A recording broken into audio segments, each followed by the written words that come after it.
আসসালামু আলাইকুম গাইস। আজকে আমি গরুর মাংস কেটে নিলাম, সাথে আলু সাইজ মতন কেটে নিয়েছি। একটু বড় বড় টুকরো করেছি কারণ প্রেসার কুকারে বসাবো, এজন্য। সাথে পেঁয়াজ, গোটা পেঁয়াজ কুচি, এলাচ, দারচিনি আর তেজপাতা, এই মিক্সগুলো গরুর মাংসের ভিতরে দিলাম। এবার আপনার পরিমাণ, এই যে দেখেন গোটা পেঁয়াজ বাটা আছে, সেটা দিয়ে দিলাম পরিমাণ মতন।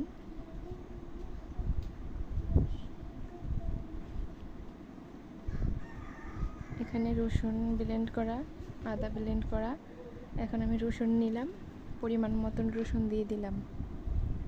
আপনারা চাইলে আমার মতো করে রান্না করে খেতে পারেন, এটা আমার কাছে খুব ভালো লাগে। আমি অল্প মশলা দিয়ে গরুর মাংসটা রান্না করব, খেতে অনেক টেস্ট হবে। আদা বাটা দিলাম পরিমাণ মতন।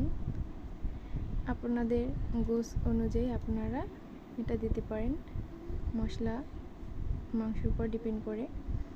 এবারে জিরা ব্লেন্ড করা দিলাম। সব কিছু পরিমাণ মতো দিতে হবে যাতে আপনাদের মাংসের গ্রানটা, স্মেলটা যেন খুব সুন্দর হয়, দেখতেও যেন খুব ভালো লাগে। আমার হলুদে অনেক রং, এর জন্য আমি ফুল 2 চা চামচ দিলাম না, তাই পরিমাণ মতন দিলাম। এবার মরিচের গুঁড়ো দিলাম। আমার মরিচের গুঁড়োটা ঝাল, তারপর একটু বেশি নিলাম, কারণ গরুর মাংস বলে কথা, যদি একটু ঝাল না হয় তাহলে কেমন হবে। এবার স্বাদ মতন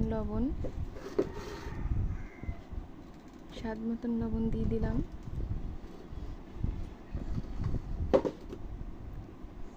এরপরে প্রেসার কুকারটা আমি চুলায় দেব, পরিমাণ মতন তেল দেব। পরিমাণ মতন তেল দিয়ে চুলায় বসালাম। আপনারা চাইলে এরকম রান্না করে দেখতে পারেন। আমার কাছে এটা খুব একটা বেস্ট রান্না মনে হয়, কারণ এটা খেতে খুব ভালো লাগে আমার কাছে। আগে মাংসটাকে ভালোভাবে কষিয়ে নিতে হবে, তারপর পরিমাণ মতন ঝোল দিয়ে ঢাকনা দিয়ে ঢেকে দিতে হবে। আগে ঢাকনা দেওয়া যাবে না, তাহলে ভাপে বেশি সিদ্ধ হয়ে যাবে, মশলার ঘ্রাণটা যাতে না থাকে।